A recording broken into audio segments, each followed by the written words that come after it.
ॐ सदाशिवसमारम्भां शङ्कराचार्यमध्यमाम् अस्मदाचार्यपर्यन्तां वन्दे गुरुपरम्परां श्रुतिस्मृतिपुराणानाम् आलयं करुणालयं नमामि भगवत्पादं शङ्करं लोकशङ्करम् शङ्करं शङ्कराचार्यं केशवं बादरायणं सूत्रभाष्यकृतौ वन्दे भगवन्तौ पुनः पुनः ईश्वरो गुरुरात्मेति मूर्तिभेदविभागिने व्योमवद्व्याप्तदेहाय दक्षिणामूर्तये नमः। ॐ नमः प्रणवार्थाय शुद्धज्ञानैकमूर्तये निर्मलाय प्रशान्ताय दक्षिणामूर्तये नमः। ॐ दयाकरं दयाकारं दान्तं धर्मप्रवर्तकं प्रणमामि दयानन्दं मदाचार्यवरं परम्। ॐ शान्ति शान्ति शान्तिः। हरिः ॐ श्रीगुरुभ्यो नमः। हरिः ॐ।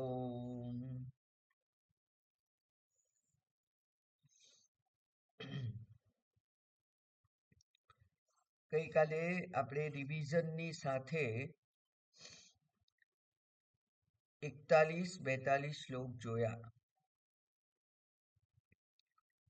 હવે 42ના શ્લોકને આજે થોડો વધારે ઊંડાણથી જોઈએ.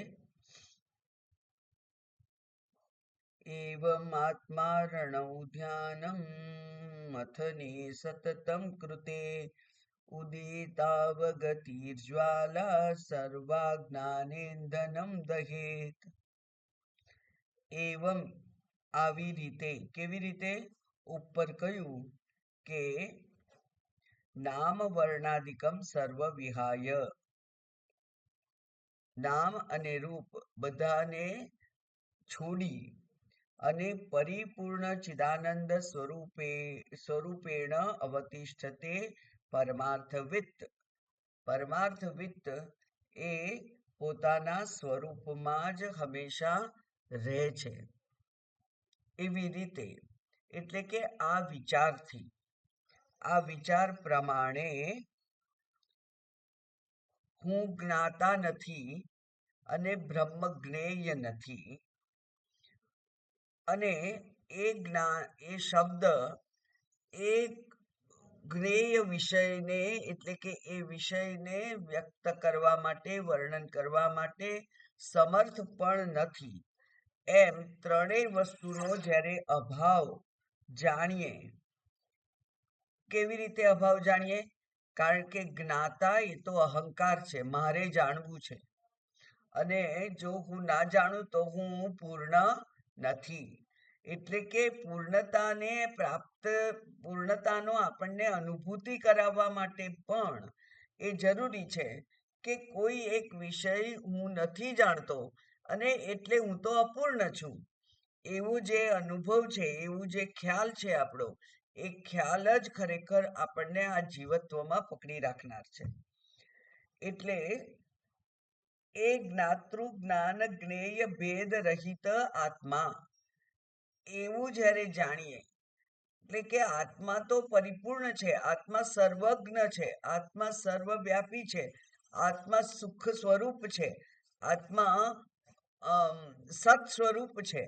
એ જ્યારે જાણીએ ત્યારે પછી બીજી કોઈ પ્રકારની અપૂર્ણતા આપણામાં રહેતી નથી. એવું શાસ્ત્ર કહેતું હોવા છતાં પણ આપણો જીવ ભાવ છે એ જલ્દી જતો નથી. એટલે અપરિપૂર્ણ અહમ એ હંમેશા જાણે કે બન્યું રહે છે, અને એટલે જ પરિપૂર્ણતાને પ્રાપ્ત કરવા માટે જે કંઈ પ્રવૃત્તિ કરવી પડે એ પ્રવૃત્તિમાં આપણે રચ્યા પચ્યા રહીએ છીએ. કઈ જ ના કરવાનું હોય. નો એક સ્વામીજી કહેતા હતા, એક સત્ય સ્થિતિ, કે મંદિરોમાં જે ભગવાનને ભોગ ધરાવે એ ભાત, એ મંદિરના બધા પૂજારી અને જે કઈ સેવકો હોય એ બધાને પોતપોતાના મોભા પ્રમાણે એક એક ભાગ મળે. એટલે કે મુખ્ય પૂજારી હોય એને વધારે મળે, પછી એનાથી ઓછો હોય, એનાથી નાનો હોય, એનાથી નાનો હોય, એમ વધતા ઓછા પ્રમાણમાં એમને ભાત મળે.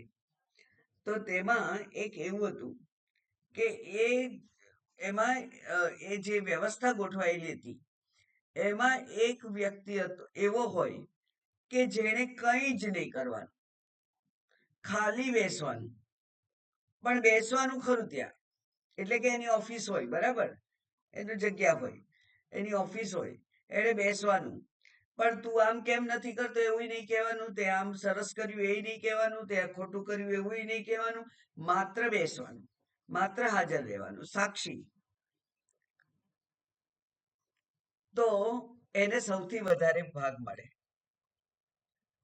તો ત્યાં ઓહાપોહ થયો કે બીજા બધાઓ તો કામ કરીને આ ભાત લે છે, પણ આ માણસને કઈ નહીં કરવાનું તો એને સૌથી વધારે. એટલે એવો જ્યારે પ્રશ્ન થયો ત્યારે જે વ્યવસ્થાપક હશે એને ખબર હતી કે આ કઈ નહીં કરી અને બેસવું કેટલું અઘરું છે.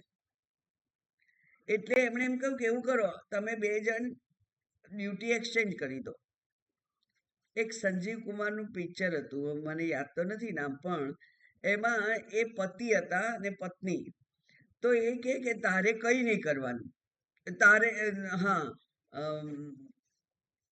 તમારે તો શું ઘરમાં રહેવાનું, આમ છે ને તેમ છે ને એવું તેવું, અમારે તો કેટલું કામ હોય બજારમાં ફરવાનું. એટલે પેલી પત્ની કહે છે કે આપણે એક્સચેન્જ કરીએ, ચલો કે. એટલે એક અઠવાડિયું તમારા ઘરનું કામ કરવાનું ને હું બહારનું કામ કરીશ. અને પેલો 2 દિવસમાં થાકી ગયો. એટલે હંમેશા પારકે ભાણે મોટો લાડવો. તો એક્સચેન્જ કરવાનું કહ્યું ડ્યુટી. અને પેલાને ખબર પડી, જેણે ફરિયાદ કરી હતી એને ખબર પડી કે મારી ફરિયાદ અસ્થાને હતી, કારણ કે કઈ જ નહીં કરી અને બેસી રહેવાનું કેટલું બધું અઘરું છે. એવું આ મહાત્માઓ બધા આ ગૃહિણીઓને, હાઉસ હોલ્ડર્સને કહેતા હોય છે કે તમારી વહુ આવી ગઈ છે, પુત્રવધુ છે, એટલે હવે તમે એને ચાવી આપી દો અને તમે શાંતિથી ઓટલા પર બેસો, તમારે કંઈ જ નહીં કરવાનું. અને કેટલા સાસુ એવું કરી શકે છે? બધામાં મારું કંઈક કહેવાનું હોય જ.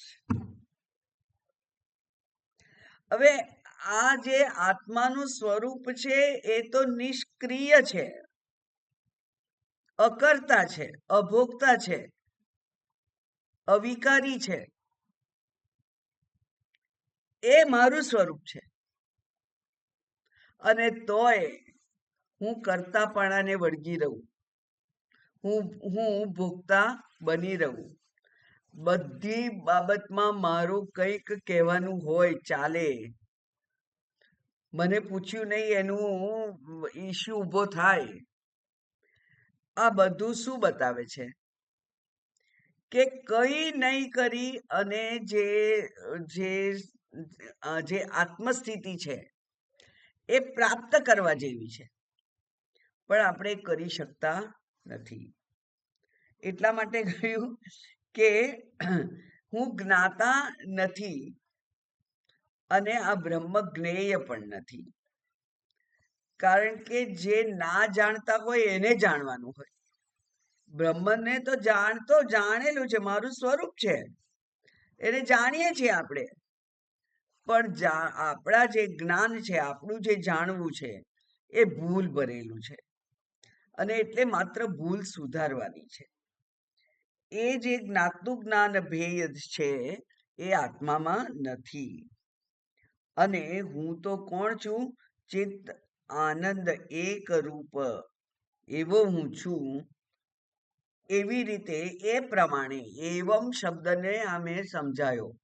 એવમ એટલે આ પ્રમાણે બધો વિચાર કરવાનો. અને અરણીમાં ધ્યાન મથને ધ્યાન કરી અને મથન કરવાનું છે. અને કેવું કરવું પડે? તો કે છે સતતમ કૃતે, સતત કરવું પડે. એટલે થોડી વાર કરી અને પછી બેસી જઈએ, ચાલે નહીં. કારણ કે આ જે જીવ ભાવ છે ને એ ઇલેસ્ટિક જેવો છે. તમે ખેંચો તો આવે છે અને પછી છોડી દો તો એ પાછું જતું રહે છે. એટલે એ જીવ ભાવ પાછો આ ના આવી જાય એટલા માટે આ મંથન કરવાનું છે. કેવું મંથન કરવાનું છે? નીચેની અરણી છે એ જીવ છે, અહંકાર છે. ઉપરની અરણી છે એ પ્રણવ છે, બ્રહ્મ છે.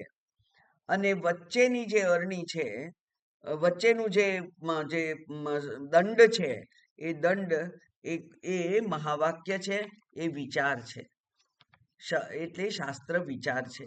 શાસ્ત્ર વિચારને વલોવ્યા કરવાનું છે. શાસ્ત્ર વિચારને જ આપણા મનમાં વારંવાર લાવ્યા કરવાનો છે. એ પ્રમાણે સતતમ કૃતે ઉદિત અવગતિ જ્વાલા. અને ત્યાં જ્વાલા ઉત્પન્ન થાય. ઉદિત અવગતિ એટલે જ્ઞાન. જ્ઞાનરૂપી જ્વાળા ઉત્પન્ન થાય. અને એ જ્ઞાનરૂપી જ્વાળા એના વડે જ આ અજ્ઞાન છે એનો નાશ થાય. કેવી રીતે? જ્વાળાથી સર્વ અજ્ઞાન ઇંધનમ દહેત. અજ્ઞાન છે એ આ વિચાર રૂપી જે ઈંધન છે, બળતણ છે, એનાથી આ અજ્ઞાન બળી જાય. હવે અહીંયા આ જે વિચાર છે એને વિચાર કરવા માટે પણ આપણે કંઈક આધાર તો જોઈએ ને. જેમ આપણે કાયમ કહેતા હોઈએ છીએ કે આપણે શાસ્ત્ર વિચાર કરવો છે, તો એ વિચાર આત્મવિચાર કરવા માટે ના માધ્યમ રૂપ આપણે કોઈ સ્તોત્ર, કોઈક પ્રકરણ ગ્રંથ વગેરે લઈએ. એક શ્લોક લઈએ અને એ શ્લોકને આપણે એનું એનાલિસિસ કરીએ. એના ઉપર જો વિચાર કરીએ તો એના દ્વારા આત્મવિચાર થાય છે. એટલે આત્મવિચાર કરવા માટે કોઈક એકાદ શ્લોક, એક સ્તોત્ર એવું કંઈક જોઈએ. એમ એનો વિચાર કરવા માટે આપણી પાસે અહીંયા 2 સાધન બતાવ્યા છે શાસ્ત્રમાં પરંપરાગત રીતે. તો એ છે કે પ્રાતસ્મરણ સ્તોત્ર એક વખત આપણે જોયેલું.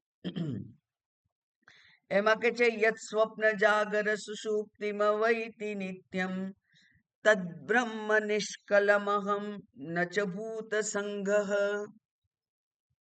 હું કોણ છું? તો કે છે યત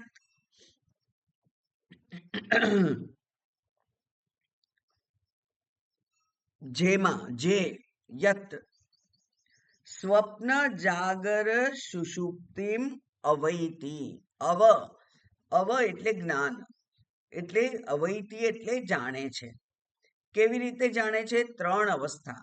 આપણે આપણી જાતને જો વિચાર કરવા મૂકવી હોય તો આપણે આપણું જે અસ્તિત્વ છે એ 3 વિભાગમાં વહેંચાયેલું છે, 3 અવસ્થાઓમાં. જાગ્રત, સ્વપ્ન અને સુષુપ્તિ. 3 અવસ્થાઓ એટલે જ આપણું આખું અસ્તિત્વ એમાં કવર થઈ જાય. તો જાગ્રત છે, સુષુપ્તિ છે અને સ્વપ્ન છે. 3 વસ્તુ છે. આ 3 એ હું જ છું. હું જ જાગ્રત છું, હું જ સ્વપ્ન છું, હું જ સુષુપ્તિ છું. પણ તોય આ 3 જુદા જુદા છે. એના અંશ છે. મારું જે અસ્તિત્વ છે એના એને કહેવાય અંશ છે. કેવા અંશ? જ્યારે હું જાગ્રત છું ત્યારે સ્વપ્ન દ્રષ્ટા નથી, સ્વપ્ન દ્રષ્ટા છું ત્યારે સુષુપ્ત નથી, સુષુપ્ત છું ત્યારે જાગ્રત નથી, સ્વપ્ન દ્રષ્ટા નથી. એમ જ્યારે હું એક અવસ્થામાં છું ત્યારે બાકી બે અવસ્થાઓનો નિષેધ થાય છે, વ્યતિરેક થાય છે. એનો અર્થ એવો થયો કે મારું જાગ્રત અસ્તિત્વ, સ્વપ્ન દ્રષ્ટાનું અસ્તિત્વ અને સુષુપ્તિનું અસ્તિત્વ, એમ ત્રણ અસ્તિત્વમાં હું મારી અસ્તિત્વને હું વહેંચું. હવે જો ત્રણ અસ્તિત્વમાં વહેંચાય તો બદલાય એને તો વિકાર કહેવાય. બદલાય જે ચેન્જીસ છે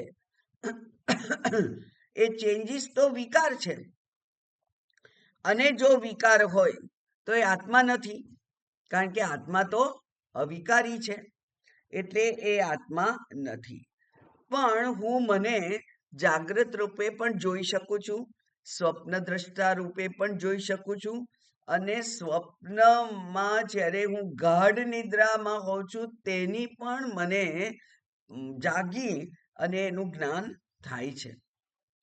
એનો અર્થ કે હું તો હંમેશા છું. તો આ હું છું એ કોણ છે? તો ત્યારે એમ કહ્યું કે એ સાક્ષી એ જ હું છું. એટલે કે હું લાલ કપડાં પહેરું, પછી લીલા કપડાં પહેરું, પછી ભૂરા કપડાં પહેરું, તો હું ત્રણ થઈ જતો નથી. બરાબર, હું ત્રણ થઈ જતો નથી.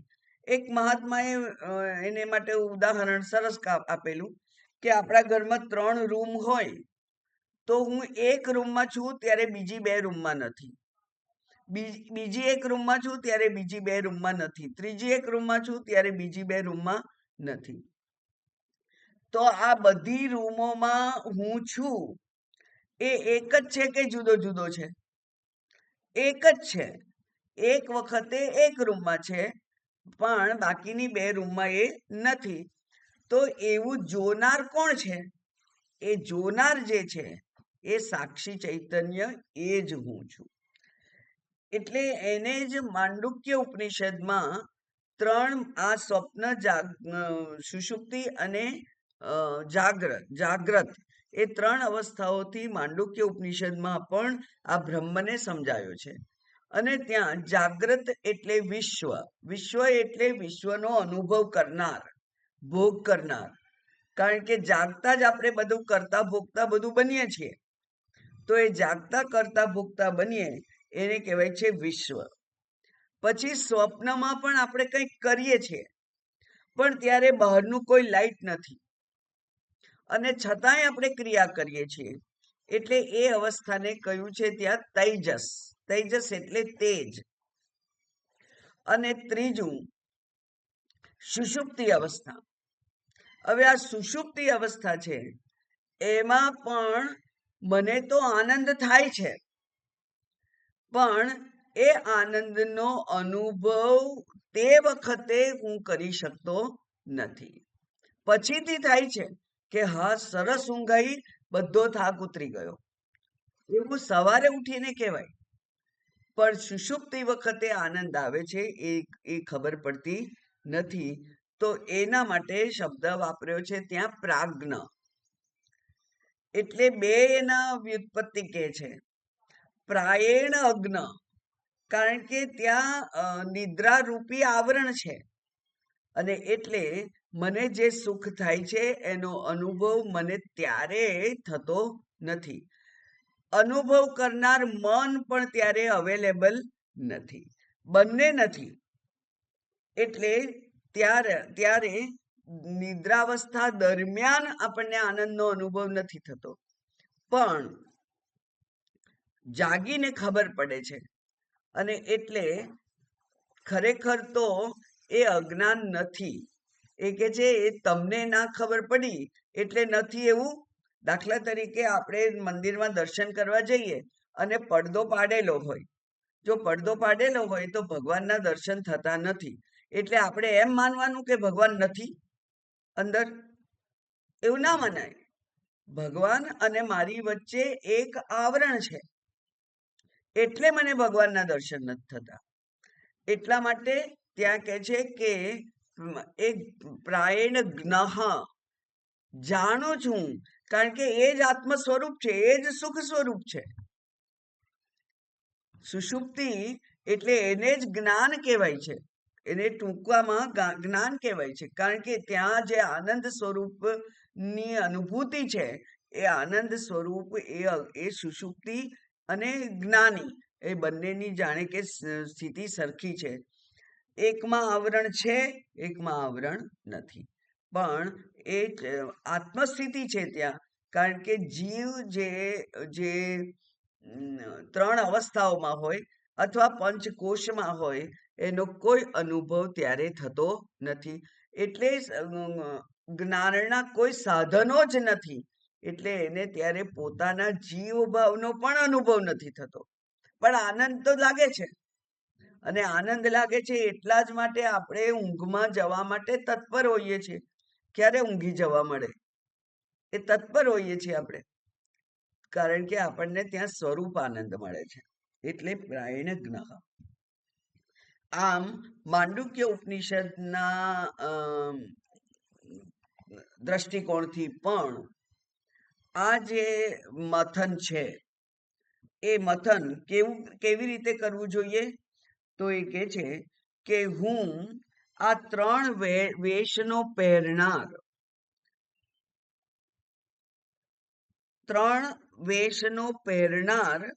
એ ત્રણ વ્યક્તિ નથી, એ તો પેલો અભિનેતા જ છે. અભિનેતા જ ત્રણ વેશ પહેરે છે વારાફરતી, પણ એ તો બદલાતો નથી, માત્ર વેશ બદલાય છે. એટલે આ જે હું બ્રહ્મ છું એના આ ત્રણ અવસ્થાઓ છે, એ અવસ્થાઓ આત્માની નથી, અવસ્થાઓ આ જીવની છે, આત્માની નથી.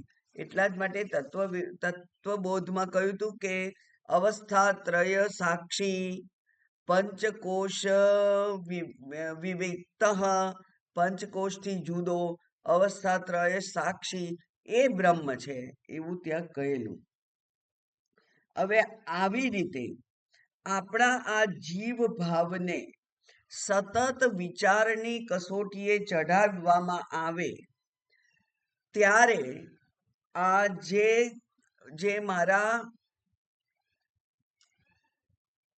મારા ખ્યાલો છે, ભ્રમ છે મારા વિશેના, એ મારા વિશેના ભ્રમ છે એ તૂટે.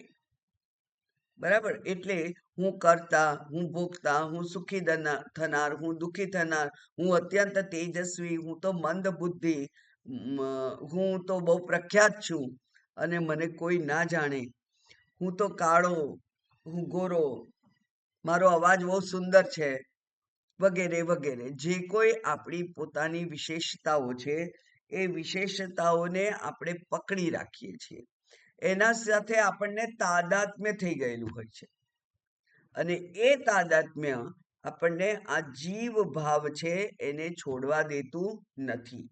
એટલા માટે જ્યારે પણ આવું કાંઈ થાય ત્યારે તાદાત્મ્યને કારણે કરતા છે વગેરે જો વિચારની કસોટીએ આપણે ચઢાવીએ તો આ ભ્રમ છે એ ધીમે ધીમે નિર્બળ બને, જીવ ભાવ છે એ ક્ષીણ થાય, ધીમે ધીમે નિર્બળ બને. આવું સતત ચિંતન અને ધ્યાન એટલે જ મથન. માટે અહીંયા વિવેક ચૂડામણીમાં કહેલું કે અવિચાર સિદ્ધ સંસાર. સંસાર કેવો છે? તો કે છે અવિચાર સિદ્ધ છે. વિચાર ના કરીએ ત્યાં સુધી જ સંસાર છે. અતઃ વિચાર કર્તવ્ય, માટે વિચાર કરવો જોઈએ. વિવેક ચૂડામણી કે છે વિચાર કરવો જોઈએ, કારણ કે આ સંસાર તો અવિચાર સિદ્ધ છે. સંસાર એટલે જ હું, જીવ. મારે આખા જગતની ચિંતા કરવાની જરૂર નથી, મારે તો મારા પોતાના સ્વરૂપની ચિંતન કરવાનું છે, અને જે બદલાય નહીં એ જ સ્વરૂપ હોય. બરાબર? જે બદલાય નહીં એ જ સ્વરૂપ હોય. હવે જાગ્રતની સાથે હું તાદાત્મ્ય કરી લઉં તો સ્વપ્ન અવસ્થા અને સુષુપ્તિ અવસ્થા આવવાની છે. તો પછી હું જે બદલાય નહીં, અને આ તો બદલાતું રહે છે, બદલાતું રહે છે એ મિથ્યા છે. બદલાતું રહે છે એ મિથ્યા છે. હું રસોઈ બનાવું ત્યારે કરતા છું, અને ડાઇનિંગ ટેબલ પર બેસી અને જમું ત્યારે ભોગતા છું. તો હું કરતા પણ બનું ને ભોગતા પણ બનું, તો એ બે વેશ હું પહેરું, તો પછી એ સત્ય કદી હોઈ શકે નહીં. વિચાર કરો કે સમગ્ર આપણા જીવનની એક એક ક્ષણ એનું એનાલિસિસ આપણે કરી શકીએ આ જ સિદ્ધાંતથી, કે આ બદલાયું તો એ હું નથી. બરાબર? એટલે આ હું નથી, હું નથી, હું નથી એનું મથન કરવાનું છે. કારણ કે જેની સાથે તાદાત્મ્ય થઈ ગયું છે એ તોડવાનું છે. એટલે પેલા લાકડું કાપવું હોય તો કુહાડીથી આપણે ઘા મારવા પડે, 1 2 3 4 સતત, અને સતત ઘા માર્યા કરીએ એક જગ્યાએ જીવત્વ ઉપર જ, તો પછી એ 100માં ટચકે તો છૂટું પડી જાય. એમ આ જીવત્વ અને બ્રહ્મત્વ એ બેની વચ્ચે ગાંઠ જે પડી ગયેલી છે એ પેલી છૂટી જાય. અને કેવી રીતે છૂટે? વિચારથી છૂટે. એ કોઈના આદેશથી છોડીએ તો એ લાંબુ ના ટકે. એટલા માટે એને વિચારપૂર્વક છોડવાની છે. શાસ્ત્રએ તો કહી દીધું કે તું બ્રહ્મ છે, અને હું માની લઉં કે હું બ્રહ્મ છું, અને પછી જેવો વ્યવહાર કરતો હોય એવું જ કર્યા કરું, તો એ યોગ્ય નથી. બરાબર? એટલા માટે અહીંયા કહ્યું કે આ મથન છે એ બહુ જરૂરી છે. અને મહાત્માએ સરસ કહ્યું છે, આ દેહ ભાવ છે એ કેવો છે? તો કે છે અવિચાર સિદ્ધ. પછી જીવાત્મા ભાવ એ અલ્પ વિચાર સિદ્ધ. આપણે આ એકના 2 ભાગ કરીને બેને જુદા જોઈ શક્યા, એટલે અલ્પ વિચાર થયો. પણ ત્યારે આત્મા અને આ શરીર, તો પછી આ એક શરીરસ્થ આત્માનો વાત કરીને આપણે તો સર્વવ્યાપી ચૈતન્યની વાત કરવાની છે. એટલે અલ્પ વિચાર થયો. પહેલા તો આ એકને જ બધું માનતા હતા, આ એક જ છે. પછી વિચાર કરતા ખબર પડી કે ના, એક નથી, 2 છે. એમાં એક નાશવાન અંશ છે અને એક સત્ય અંશ છે, એમ 2 ખબર પડી. અને પછી શાસ્ત્ર વિચાર કરવાથી ખબર પડી કે હું તો આ માત્ર અંતર્યામી નથી, અંતર બહિશ્ચ તત્ સર્વમ વ્યાપ્ય નારાયણ. એ નારાયણ હું છું, કે જે અંદર પણ છે અને બહાર પણ છે. અને બહાર છે ત્યારે જ જેને કહેવાય કે પૂર્ણતા અથવા અપરિચ્છિન્નતાની ત્યાં નાશ થાય, અપરિચ્છિન્નતાનો ત્યાં છેદ ઉડી જાય. એટલે કે પરિચ્છિન્ન હું છું, પરિચ્છિન્નતાનો છેદ ઉડી જાય અને હું અપરિચ્છિન્ન છું એવું આપણને સમજાય. તો એ પરિચ્છિન્નતા જે છે એ જ સૌથી વધારે કષ્ટ કરનાર છે. એ જ આપણને નથી ગમતી. એવું કમ્પલ્ઝન છે ને, કમ્પલ્સરી શબ્દ માટેનું એનાલિસિસ એક વખત વાંચેલું, એ ઇંગ્લિશમાં. તો એ કે મુક્તિ કોને કહેવાય? તો તમે અત્યારે એક ખુરશીમાં બેઠા છો, પણ તમને કોઈકે આદેશ આપ્યો હોય કે આ એક ખુરશીમાં બેસવાનું છે તમારે, અને હું તમને દોરડાથી બાંધી દઉં છું 1 કલાક માટે ખુરશી સાથે, તો તમને એ દોરડું ગમશે નહીં. તમે તમારા જાતે આપણે આપણા શું કહેવાય ચોઈસથી થિયેટરમાં જઈએ ત્યારે 3 કલાક એક ખુરશીમાં બેસી રહીએ છીએ ને, પણ એ આપણે પસંદ કરેલું છે. પણ કોઈકે તમને ફરજ પાડી હોય, પનિશમેન્ટ આપ્યું હોય કે તમે આવું કર્યું ને એટલે હવે આ ખુરશીમાં બેસો ને તો અહીંયાથી ઉઠવાનું નહીં, હું કહું નહીં ત્યાં સુધી, તો એ ના ગમે. મર્યાદિતતા કોઈને પણ સ્વીકાર્ય નથી. આપણે આપણા ઘરમાંથી બહાર 4 દિવસ સુધી ના નીકળીએ તો ચાલે, પણ કોઈકે કહ્યું હોય પેલું લોકડાઉન થાય અને ઘરમાંથી બહાર નહીં નીકળવાનું, તો પછી લોકો એમ કે અરે કંટાળી ગયા, કર્ફ્યુ થાય, બહાર નહીં નીકળવાનું 3 દિવસ. અરે 3 દિવસ સુધી ઘરમાં કંટાળી ગયા, પણ તમારી જાતે તમે ઘરમાંથી બહાર 3 દિવસ ના નીકળો તો એનો વાંધો નહીં. એટલે કમ્પલ્ઝન છે ને એ ક્યારેય સ્વીકાર્ય હોતું નથી. એમ મર્યાદા આપણને ક્યારેય સ્વીકાર્ય નથી. મર્યાદા જ દુઃખનું કારણ છે. અને આત્મા તો અમર્યાદ છે, અપરિચ્છિન્ન છે. તો એ અપરિચ્છિન્ન આત્મા હું છું. બરાબર? એ આ મથન છે. એટલે ક્ષણે ક્ષણે આપણે જ્યારે પણ આપણી સ્થિતિ બદલીએ ત્યારે જાણીએ કે આ જે સ્થિતિ બદલનાર છે તે હું નથી. કપડાં બદલનાર છે તે હું નથી. વેશ બદલનાર છે તે હું નથી. પાત્ર બદલનાર છે તે હું નથી. હું માં ને દાદી ને દીકરી ને વહુ ને બધું હું, પણ એ હું નથી. તો જે બદલાતું હોય એ હું નથી. એવું સતત મથન કરવું પડે, કારણ કે આ તાદાત્મ્ય એ અનંત કાળથી કરતા આવ્યા છીએ આપણે. એટલે એ આપણી જાણે કે આપણી સાથે જોડાઈ ગયું છે. અને એનો સરસ દાખલો એ છે કે આ એક મનુષ્ય શરીર, અત્યારે મનુષ્ય શરીર છે, એમાં તમે સ્ત્રી રૂપ છો. તો એ જે સ્ત્રી રૂપ તો ખાલી 50-60 વર્ષથી મળ્યું છે, 70 વર્ષથી મળ્યું છે, અને તોય એ સ્ત્રી રૂપમાં કેટલું બધું તાદાત્મ્ય છે કે તમને કોઈ પુરુષ કે તો તમે એમ કહો ના હું તો એની મમ્મી છું, પપ્પા નથી એની. એવું તમે તરત કહો, કારણ કે સ્ત્રીત્વથી તમે અત્યારે તાદાત્મ્ય કરેલું છે. તો એ 70 વર્ષનું, અથવા નામ કહીએ, એ તો બહુ મોટો ઉદાહરણ બન્યું છે શાસ્ત્રમાં કે નામ છે. ઇંગ્લિશમાં કહેવત છે કે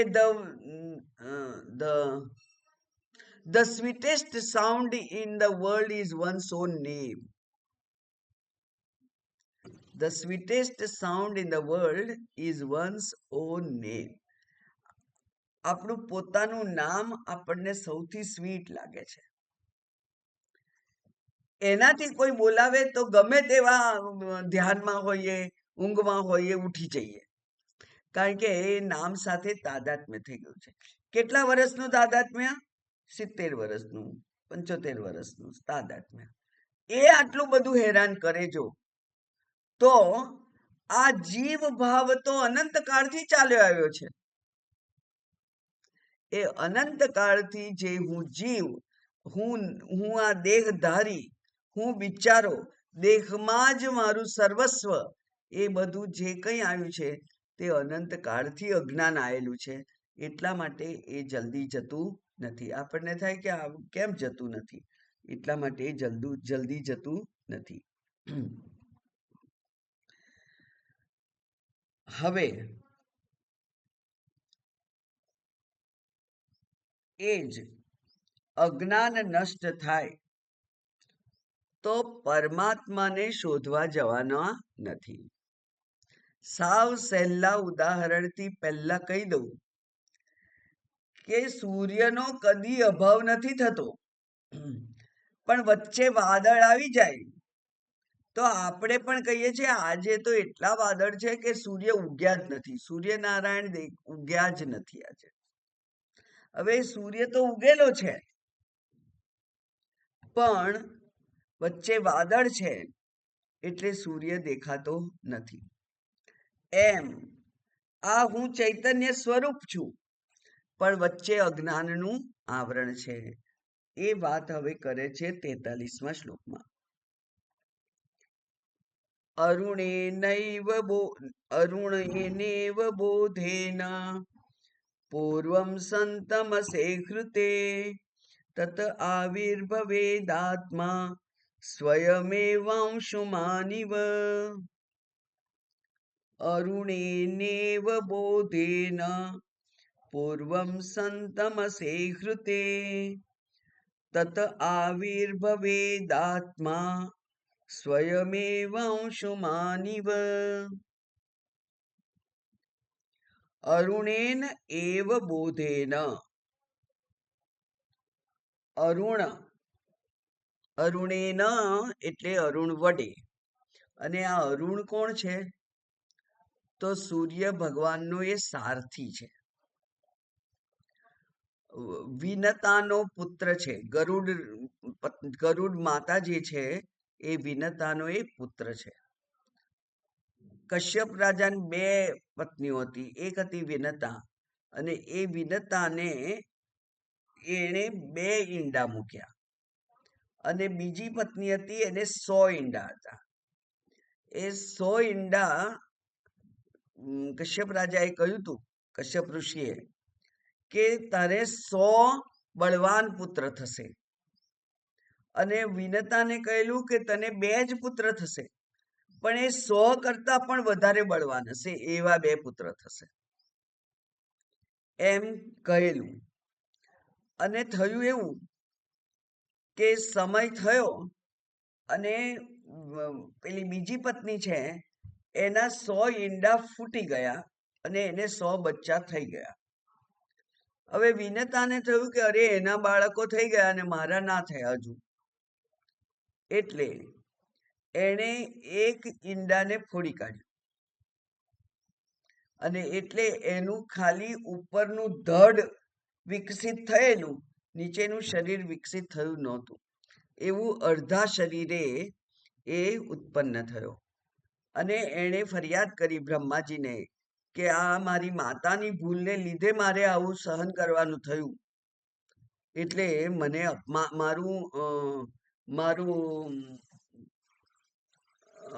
મને અન્યાય થયો છે.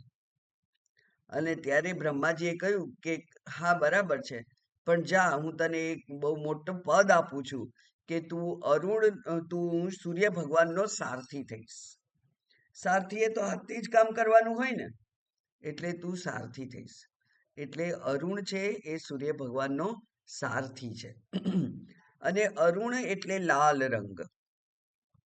તો સૂર્ય ઉગે તે પહેલા જે આકાશમાં લાલીમાં છવાઈ જાય છે એ અરુણનું આગમન છે. એટલા માટે અરુણ માત્ર થોડીક વાર માટે જ આપણને દેખાય છે, અને ત્યાર પછી સૂર્ય ઉગી જાય પછી પૂર્ણ પ્રકાશ દેખાય છે. એવું તો એ કે છે અરુણે નેવ બોધેન. અરુણની જેમ, અરુણ જેવી રીતે સૂર્ય ભગવાનના આવવાની છડી પોકારે છે, એવી જ રીતે આ જે અજ્ઞાન જતું રહે અને જ્ઞાન આવે એ પહેલા આવો બોધ થાય છે. કેવો બોધ થાય છે? પરોક્ષ જ્ઞાન થાય છે. એટલે એ પેલો સારથી આવે. હવે સારથી તો રથમાં જ હોય ને, પહેલા સારથી દેખાય અને પછી રથી દેખાય. એટલે કે રથીને લાવવા માટે પછી કઈ કરવું ના પડે. અરુણ આવ્યો એટલે રથી આવવાનો જ છે. એમ આપણે આ બોધ ગ્રહણ કર્યો ઉપર, કેવો? અરણી મથન કરી અને આપણે આ જીવત્વનો આપણામાંથી નિષેધ કર્યો, મર્યાદાનો નિષેધ કર્યો, અને હું અમર્યાદ આત્મા છું એવું જ્યારે જાણ્યું ત્યારે એ જ્ઞાન થયું છે. એ જ્ઞાન જે છે, અરણી મથનથી જે જ્ઞાન ઉત્પન્ન થયું એ અરુણની લાલીમાં છે. અને એ અરુણની લાલીમાં પછી સૂર્ય ભગવાનને બોલાવવા જવું પડતું નથી, એમની જાતે આવી જાય છે. એમ આ બોધ પછી જેને કહેવાય કે એની નિશ્ચળ સ્થિતિ, જ્ઞાનની નિશ્ચળ સ્થિતિ એ ઉત્પન્ન થઈ જાય છે. આ અરુણેવ બોધેન પૂર્વમ સંતમસે એટલે અંધકાર છે, અને કૃતે હરાઈ જાય, કૃત એટલે હરાઈ જાય, તત ત્યાર પછી શું થાય? અંધકાર હરાઈ જાય, અંધકાર જતો રહે. કારણ કે અરુણથી જ અંધકાર તો જતો રહ્યો, હે ને? અરુણથી જ અંધકાર જતો રહ્યો. આવા મથનથી જ આપણું અજ્ઞાન જતું રહ્યું, અને અજ્ઞાન જતું રહ્યું પછી જ્ઞાનને લાવવા માટે કંઈ કરવું પડે? તો એ કહે છે જ્ઞાનને લાવવા માટે કંઈ ના કરવું પડે. કેવી રીતે? તત આવિર્ભવેત આત્મા, અને તરત જ આત્મા આવિર્ભૂત થઈ જાય છે, એટલે કે સ્પષ્ટ જણાય જાય છે. કેવી રીતે? સ્વયમેવ, જાતે જ, એના માટે કંઈ કરવું ના પડે. અંશુમાન ઇવ, અંશુમાન એટલે સૂર્ય, અંશુ એટલે કિરણ, અને અંશુમાન એટલે જેને કિરણો છે તે સૂર્ય. એટલે સૂર્ય ભગવાન ને પછી આવવા માટે કંઈ કરવું પડે નહીં. આમ વ્યવહારમાં આ જોઈએ આપણે કે સૂર્ય એ ઉગેલો હોય તો વાદળા હટી જાય એટલે સૂર્યપ્રકાશ દેખાય. વાદળા છે ત્યાં સુધી સૂર્યપ્રકાશ દેખાતો નથી. એટલે કે મારી આંખ અને સૂર્યની વચ્ચે આવરણ છે વાદળાઓનું, એ મને નથી દેખાતો. એ જ પ્રમાણે હું આત્મા છું, પણ અજ્ઞાનનું આવરણ છે, એટલે મને મારા સ્વરૂપના દર્શન થતા નથી. પણ જ્ઞાન મથન કર્યું, આ વિચારથી મથન કર્યું, અને જીવત્વને આપણે ક્ષીણ કર્યું, તો આત્મત્વ જે છે એને લાવવું પડતું નથી, એ તો આવી જ જાય છે એની જાતે. એની જાતે કેવી રીતે આવે? તો આપણે જાણીએ છીએ કે અંધકાર હોય ત્યારે કોઈ વસ્તુ બહાર મૂકેલું પદાર્થ દેખાતો નથી. જેમ કે એક બાસ્કેટ તગારું મૂકી દીધું, અને તગારાની નીચે કોડિયું છે, તો એ દેખાતું નથી. પણ એ તગારાની નીચે દીવો મૂકેલો હોય ને ઉપર તગારું ઢાંકી દીધેલું હોય, તો એ તગારું ઊંચકીએ એટલે દીવો દેખાય. પંચદશીમાં કદાચ એક સરસ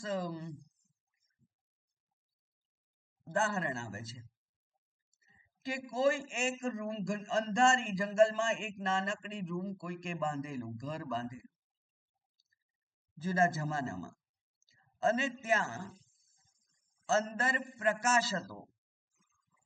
એ પ્રકાશ એ પેલા બારણાની તિરાડમાંથી દેખાય. તો બારણાની તિરાડમાંથી જ્યારે પ્રકાશ દેખાય ત્યારે ખબર પડે કે અહીંયા ઘર છે. તો આ ઘર છે એવું જાણવા માટે શું દેખાયું? પેલી તિરાડમાંથી આવતો થોડોક અમસ્તો પ્રકાશ પણ એ ઘરને વ્યક્ત કરે છે. એવી જ રીતે આ આપણો જે ચૈતન્ય છે, એ ચૈતન્ય આપણી કોઈક એક ઇન્દ્રિયની તિરાડમાંથી દેખાય. એવું જ વર્ણન પેલા ગરબાના કુંભ માટે પણ છે ને, કે એમાં કાણા છે અને અંદર દીવો મૂકેલો છે, તો એ બધા કાણાઓમાંથી પ્રકાશ બહાર આવે છે.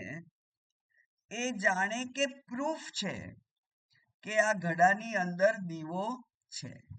એમ આ ચૈતન્ય રૂપી જે દીવો છે, એ દીવો આ બધી ઇન્દ્રિયોના કાણાઓમાંથી પ્રકાશ બહાર ફેંકે છે અને આપણને પદાર્થોનું જ્ઞાન કરવા માટે સમર્થ બનાવે છે. એ બતાવે છે કે અંદર દીવો છે, અંદર ચેતન તેજસ્વી આત્મા છે. એટલે આત્મા જાણે કે અજ્ઞાનથી ઢંકાઈ ગયેલો છે અને આ અરણી મથનથી આપણે એ અજ્ઞાનને દૂર કરીએ તો આત્મા તો સ્વયં પ્રકાશ છે. એટલા માટે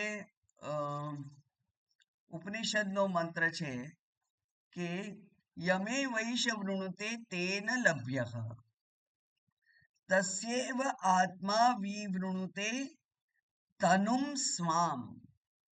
પોતાના તનુમ એટલે સ્વરૂપ, શરીર એટલે સ્વરૂપ, પોતાના સ્વરૂપને એ ઉદ્ઘાટિત કરે છે. કોના માટે? જેણે આ મથન કરી અને જેણે નિર્ણય કર્યો કે હું આ આત્મતત્વને પ્રાપ્ત કરીને જ રહીશ. મારો સંકલ્પ છે કે મારી માત્ર એક જ વસ્તુ જોઈએ છે. આ યમે વૈશ વૃણુતે, વરણ કરે છે માણસ કે હું આત્માને જાણવા માંગુ છું, એવું એણે વરણ કર્યું અને એટલે આત્મા પણ એનું વરણ કરે છે અને પછી પોતાના સ્વરૂપને એ એની બુદ્ધિમાં ઉદ્ઘાટિત કરે છે. એટલે સામાન્ય એવી સમજ આચાર્યો આપતા હોય છે કે જિજ્ઞાસુએ શ્રવણાદિ સાધનો કરવા જોઈએ, કરવા પડે. એટલે કે જ્ઞાન યોગ્યતા માટેના પ્રયત્નોની જરૂર છે, પણ જ્ઞાન માટે નહીં. જ્ઞાન તો છે જ, એ તો સિદ્ધ વસ્તુ છે. સિદ્ધ વસ્તુને પ્રાપ્ત ના કરવાની હોય. અને સિદ્ધ વસ્તુ માટે પૂજ્ય દયાનંદ સ્વામીજી કેવું ઉદાહરણ આપતા હતા કે કોઈ મને એમ કહે કે સ્વામીજી તમે પ્રસન્ન થયા હો તો આ બે ખભા વચ્ચે મને માથું મૂકી આપો. એટલે મારે શું કહેવાનું રહે? મારે એટલું જ કહેવાનું રહે કે બે ખભા વચ્ચે તારું માથું છે જ, મારે એમાં કંઈ કરવાનું નથી. એટલે આ જે સ્વરૂપ છે એ તો પ્રાપ્ત જ છે, સિદ્ધ વસ્તુ છે, પ્રાપ્તસ્ય પ્રાપ્તિ છે. પણ અજ્ઞાનનું આવરણ દૂર કરવાનું જરૂર છે. એટલે સાધકે માત્ર જ્ઞાન યોગ્યતા પ્રાપ્ત કરવાની. ઊંધી રીતે એને સમજવા પ્રયત્ન કરીએ તો હું 20 વર્ષથી શ્રવણ કરું છું, પણ હજુ મને આત્મજ્ઞાન પ્રાપ્ત થયું નથી, એવું જો કોઈ કહે, ફરિયાદ કરે અને એમ કહે કે હવે તો હું પ્રયત્ન નહીં કરું, હવે જે થવાનું હશે થશે, એ આત્માને મને બતાવવું હશે તો આવી જશે, તો ના આવે આત્મા. એટલે સાધકે પોતાના પ્રયત્નમાં થાકવાનું નથી. ક્યાં સુધી પ્રયત્ન કરવાનો છે? તો કે છે અનુભૂતિ પર્યંતમ શ્રવણમ કુર્યાત. પોતાને અનુભૂતિ થાય ત્યાં સુધી શ્રવણ કરવાનું. એટલા જ માટે વેદાંત અધ્યયન માટે કોઈ અવધિ નક્કી નથી થયેલી શાસ્ત્ર ભણવાની કે તમને 3 વર્ષમાં આવડી જશે, 5 વર્ષમાં તમને ડિગ્રી મળી જશે. એવી કોઈ અવધિ વેદાંત શાસ્ત્રમાં નથી. પરીક્ષા પણ નથી, કંઈ ગોખવાનું નથી. મારા સ્વરૂપને જાણવા માટે મારે શું ગોખવાનું? એટલે શાસ્ત્રોને ગોખવાની જરૂર નથી. હા, શાસ્ત્રનું ચિંતન કરવા માટે જે જરૂરી શાસ્ત્રો હોય એ જો બુદ્ધિસ્થ હોય તો તમે કોઈ પણ સહાય વગર, કોઈ પણ અંધારામાં એવી હોય તો પણ તમે એ શ્લોકને બોલી અને એના ઉપર વિચાર કરી શકો. એટલા માટે એ શાસ્ત્રો વગેરે મુખપાઠ થોડા હોવા જોઈએ. સારા સારા સ્તોત્ર, બ્રહ્મ સ્વરૂપને સમજાવનાર સ્તોત્ર જો મોઢે હોય તો આપણે એના માટે મંથન કરવા માટે કોઈ બુકનો આધાર ના લેવો પડે, કોઈ સમય શોધવો ના પડે, કોઈ જગ્યાએ બેસવું ના પડે. ચાલતા ચાલતા, સૂતા ઉઠતા, ગમે ત્યાં એ બ્રહ્મ વિચાર થઈ શકે. એટલે આ જે સિદ્ધ છે, અને વિદિતાત્માનંદજીનો સૌથી પ્રિય ઉદાહરણ તો હોય તો એ 10મા છોકરાનું છે. ગમે ત્યાં બહુ બધી જગ્યાએ વિદિતાત્માનંદજીના પુસ્તક વાંચો એટલે 10મો છોકરો એમ ખબર પડે. તો 10મો તો છે જ, પણ એ લોકોની ગણતરીમાં પોતે પોતાને જ ભૂલી જતો હતો. અને એમને કોઈક વિદ્વાન પંડિતે એમનું ધ્યાન દોર્યું કે ભાઈ આ 9 તો સામે ઉભેલા છે અને ત્વમ દશમઃ, તું 10મો. તો 10મો ક્યાંયથી આવ્યો નથી, છે જ પણ ભૂલી ગયેલો. એવું આપણે પણ આપણા જીવત્વની ને પકડી રાખીએ છીએ, એટલે આત્મત્વને ભૂલી જઈએ છીએ, સ્વરૂપને ભૂલી ગયા છીએ આપણે. એટલા માટે અર્જુન એ કે છે સ્મૃતિ લબ્ધા, મને સ્મૃતિ થઈ ગઈ. હવે શું સ્મૃતિ થઈ? એટલે યાદ આવી ગયું. જે ભૂલી ગયેલો એ યાદ આવી ગયું. શું ભૂલી ગયેલો? મારા સ્વરૂપને હું ભૂલી ગયેલો, જીવના સ્વરૂપને હું ભૂલી ગયેલો.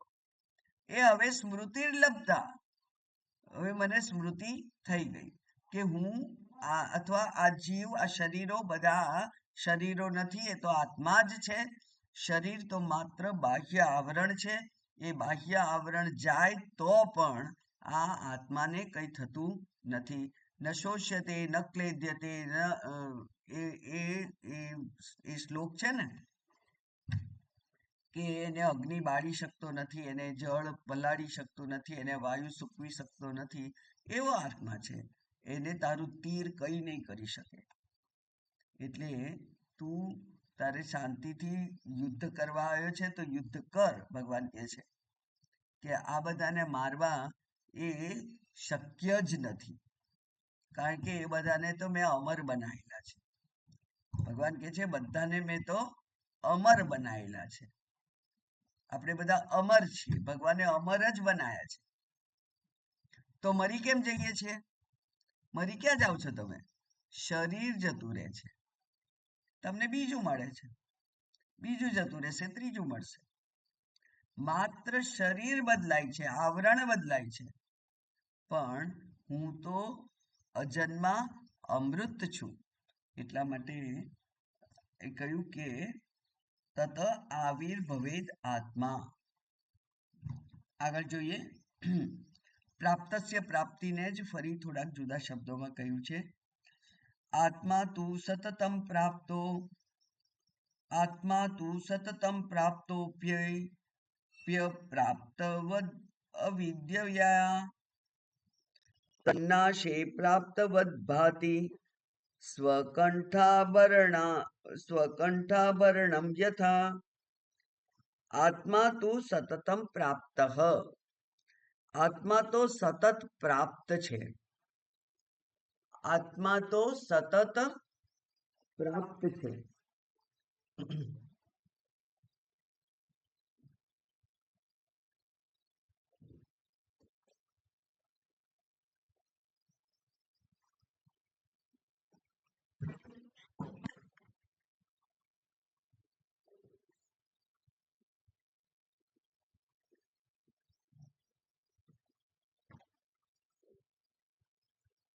કેમ આવું થાય છે?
આવું કેમ?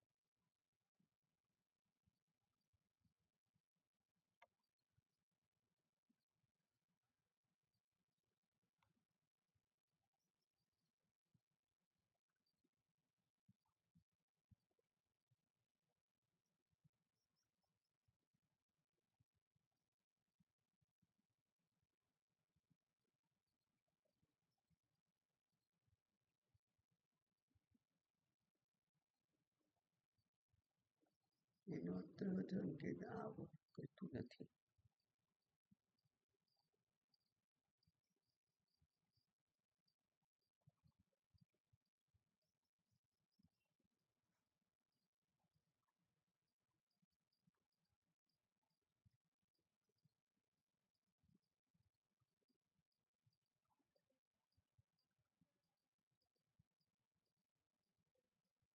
ત્રણ થી ચાર, અરે બાપા સુવા દીધા.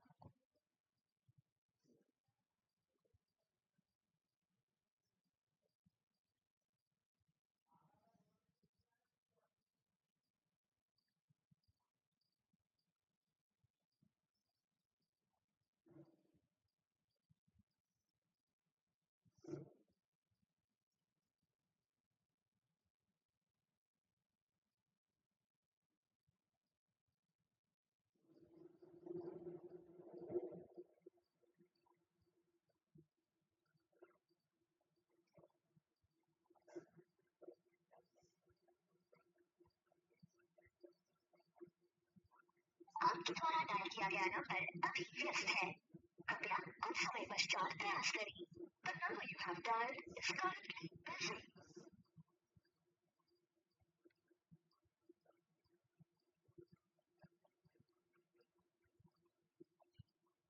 એવું કેવું?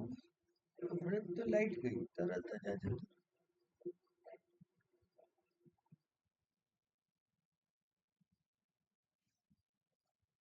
હે ભગવાન.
है।